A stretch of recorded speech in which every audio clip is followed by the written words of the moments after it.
Il Penseroso by John Milton. (1809–1849)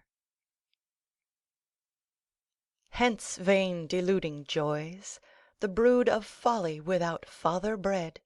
How little you bested, Or fill the fixed mind with all your toys! Dwell in some idle brain, And fancies fond with gaudy shapes possess, As thick and numberless As the gay motes that people the sunbeams; Or, like hovering dreams, The fickle pensioners of Morpheus' train. But hail, thou goddess sage and holy! Hail, divinest Melancholy!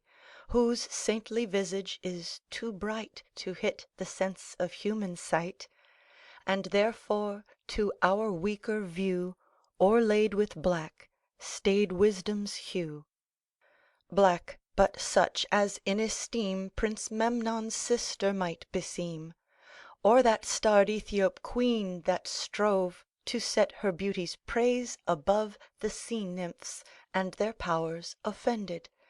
Yet thou art higher far descended; Thee bright haired Vesta long of yore To solitary Saturn bore; His daughter she: in Saturn's reign Such mixture was not held a stain. Oft in glimmering bowers and glades He met her, and in secret shades Of woody Ida's inmost grove, While yet there was no fear of Jove. Come, pensive nun, devout and pure, Sober, steadfast, and demure, All in a robe of darkest grain Flowing with majestic train, And sable stole of cypress lawn Over thy decent shoulders drawn. Come, but keep thy wonted state, With even step and musing gait, And looks commercing with the skies, Thy rapt soul sitting in thine eyes. There held in holy passion still, Forget thyself to marble, till With a sad leaden downward cast Thou fix them on the earth as fast. And join with thee calm peace and quiet, Spare fast that oft with gods doth diet, And hears the Muses in a ring Aye round about Jove's altar sing. And add to these retired leisure, That in trim gardens takes his pleasure. But first and chiefest with thee bring Him that yon soars on golden wing, Guiding the fiery wheeled throne, The cherub Contemplation. And the mute Silence hist along, Less Philomel will deign a song In her sweetest, saddest plight, Smoothing the rugged brow of night, While Cynthia checks her dragon yoke Gently o'er the accustomed oak. Sweet bird that shunn'st the noise of folly, Most musical, most melancholy! Thee, chantress, oft the woods among I woo to hear thy even song. And, missing thee, I walk unseen On the dry smooth shaven green, To behold the wandering moon, Riding near her highest noon, Like one that had been led astray Through the heaven's wide pathless way. And oft, as if her head she bowed, Stooping through a fleecy cloud. Oft on a plat of rising ground I hear the far off curfew sound, Over some wide watered shore, Swinging slow with sullen roar. Or, if the air will not permit, Some still removed place will fit, Where glowing embers through the room Teach light to counterfeit a gloom Far from all resort of mirth, Save the cricket on the hearth, Or the bellman's drowsy charm To bless the doors from nightly harm. Or let my lamp at midnight hour Be seen in some high lonely tower, Where I may oft outwatch the bear With thrice great Hermes, or unsphere The spirit of Plato, to unfold What worlds, or what vast regions hold The immortal mind that hath forsook Her mansion in this fleshly nook, And of those demons that are found In fire, air, flood, or underground, whose power hath a true consent with planet or with element. Sometime let gorgeous tragedy in sceptred pall come sweeping by, presenting Thebes or Pelops' line, or the tale of Troy divine, or what, though rare, of later age ennobled hath the buskined stage. But, O sad virgin, that thy power might raise Musaeus from his bower, or bid the soul of Orpheus sing such notes as, warbled to the string, drew iron tears down Pluto's cheek, and made hell grant what love did seek.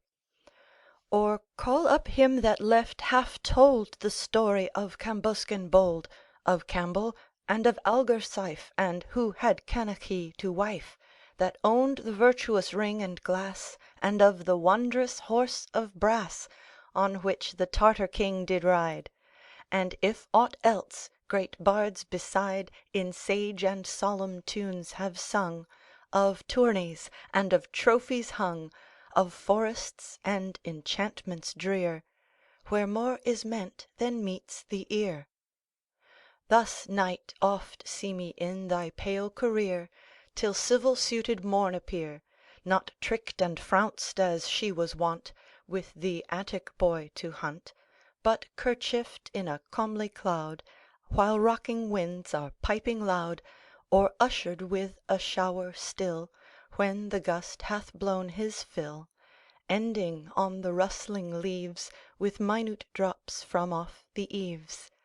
And when the sun begins to fling his flaring beams, me, goddess, bring to arched walks of twilight groves, and shadows brown that sylvan loves of pine or monumental oak, where the rude axe with heaved stroke was never heard the nymphs to daunt, or fright them from their hallowed haunt.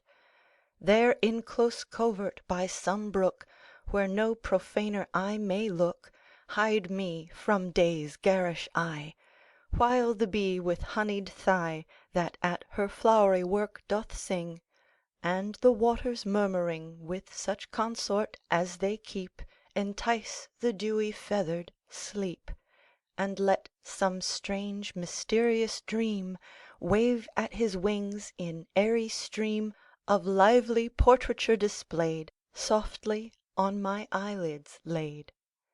And as I wake, sweet music breathe above, about, or underneath, sent by some spirit to mortals good, or the unseen genius of the wood.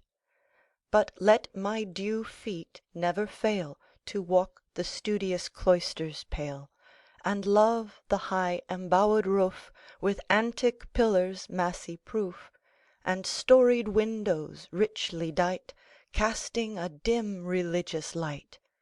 There let the pealing organ blow to the full voiced choir below, in service high and anthems clear, as may with sweetness through mine ear dissolve me into ecstasies, and bring all heaven before mine eyes.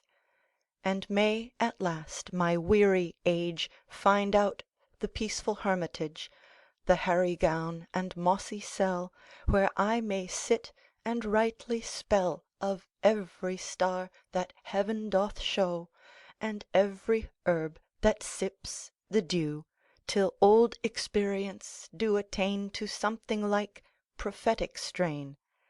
These pleasures, Melancholy, give, and I with thee will choose to live. End of poem. This recording is in the public domain.